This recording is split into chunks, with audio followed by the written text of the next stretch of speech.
Resort में विवाह जो बनती जा रही है एक नई सामाजिक बीमारी। कुछ समय पहले तक शहर के अंदर मैरिज हॉल में शादियां होने की परंपरा चली, परंतु वह दौर भी अब समाप्ति की ओर है। अब शहर से दूर महंगे रिसॉर्ट में शादियां होने लगी हैं। शादी के 2 दिन पूर्व से ही ये रिसॉर्ट बुक करा लिए जाते हैं और शादी वाला परिवार वहां शिफ्ट हो जाता है। आगंतुक और मेहमान सीधे वहीं आते हैं और वहीं से विदा भी हो जाते हैं। जिसके पास 4 पहिया वाहन है वही जा पाएगा, 2 पहिया वाहन वाले नहीं जा पाएंगे। बुलाने वाला भी यही स्टेटस चाहता है और वह निमंत्रण भी उसी श्रेणी के अनुसार देता है। 2-3 तरह की श्रेणियां आजकल रखी जाने लगी हैं। किसको सिर्फ लेडी संगीत में बुलाना है, किसको सिर्फ रिसेप्शन में बुलाना है, किसको कॉकटेल पार्टी में बुलाना है और किस वीआईपी परिवार को इन सभी कार्यक्रमों में बुलाना है। इस आमंत्रण में अपनापन की भावना खत्म हो चुकी है। सिर्फ मतलब के व्यक्तियों को या परिवार को आमंत्रित किया जाता है। महिला संगीत में पूरे परिवार को नाच गाना सिखाने के लिए महंगे कोरियोग्राफर 10-15 दिन ट्रेनिंग देते हैं और बाकी की सब रस्मों में भाग लेने से अधिक अहमियत कोरियोग्राफी की ट्रेनिंग में भाग लेने को दी जाती है। मेहंदी लगाने के लिए भी महंगे आर्टिस्ट बुलाए जाने लगे हैं। मेहंदी में सभी को हरी ड्रेस पहनना अनिवार्य है। जो नहीं पहनता है उसे हीन भावना से देखा जाता है या फिर लोअर कैटेगरी का माना जाता है। अब हम बात करते हैं हल्दी की रस्म की। इसमें भी सभी को पीला कुर्ता पजामा पहनना अति आवश्यक है। इसमें भी वही समस्या है, जो नहीं पहनता है उसकी इज्जत कम हो जाती है। इसके बाद वर निकासी होती है, जिसमें अक्सर देखा जाता है कि जो पंडित जी को दक्षिणा देने में 1-1 घंटे डिस्कशन करते हैं, वो लोग बारात प्रोसेशन में 5 से 10 हज़ार नाच गाने पर उड़ा देते हैं। इसके बाद रिसेप्शन स्टार्ट होता है। स्टेज पर वरमाला होती है। पहले लड़की और लड़के वाले मिलकर हंसी मजाक करके वरमाला करवाते थे। आजकल स्टेज पर धुएं की धुनी छोड़ देते हैं। दूल्हा दुल्हन को अकेले छोड़ दिया जाता है, बाकी सबको दूर भगा दिया जाता है और फिल्मी स्टाइल में स्लो मोशन में वह एक दूसरे को वरमाला पहनाते हैं।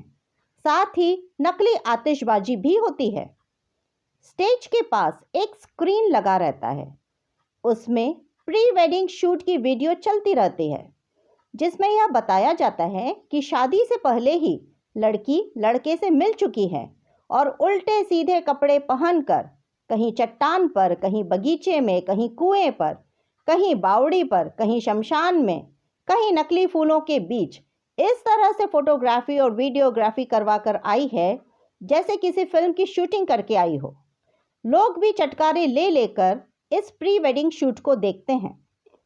प्रत्येक परिवार अलग अलग कमरों में ठहरते हैं, जिसके कारण दूर दराज से आए वर्षों बाद रिश्तेदारों से मिलने की उत्सुकता कहीं खत्म सी हो गई है, क्योंकि सब अमीर हो गए हैं, पैसे वाले हो गए हैं। मेल मिलाप और आपसी स्नेह खत्म हो चुके हैं।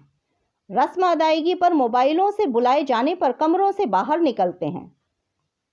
सब एक दूसरे को रईस समझते हैं और यही अमीरियत का दम उनके व्यवहार से भी झलकता है।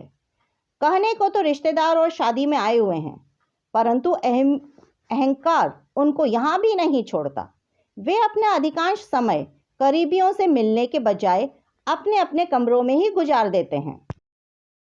एक और बात जो मुझे लगता है बहुत ज़रूरी है इस तरह से रिसॉर्ट या मैरिज हॉल में शादी को लेकर, वह है हमारी सनातन संस्कृति में एक परंपरा, जिसमें लड़की विदा होती है तो वह चावल के दाने पीछे की ओर डालकर जाती है और चावल, जिसे अक्षत भी कहते हैं, उसे पीछे की ओर डालते हुए जाने का मतलब यह होता है कि लड़की अपने घर की लक्ष्मी की वृद्धि करते हुए जा रही है।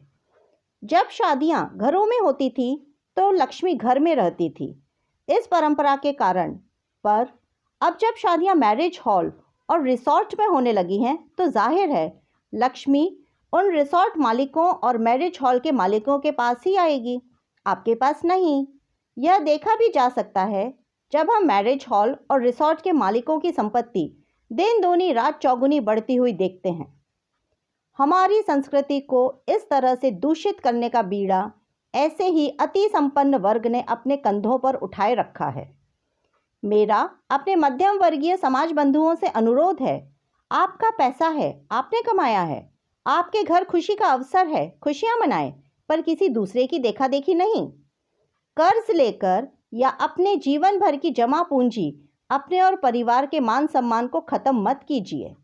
जितनी आप में क्षमता है उसी के अनुसार खर्चा कीजिए, क्योंकि 4-5 घंटे के रिसेप्शन में लोगों की जीवन भर की पूंजी लग जाती है, यह भी याद रखना चाहिए। दिखावे की इस सामाजिक बीमारी को अभिजात्य वर्ग तक ही सीमित रहने दीजिए। अपना दाम्पत्य जीवन सर उठा के स्वाभिमान के साथ शुरू कीजिए और खुद को, अपने परिवार और अपने समाज के लिए सार्थक बनाइए। इसी के साथ मैं अपनी वाणी को विराम देती हूँ।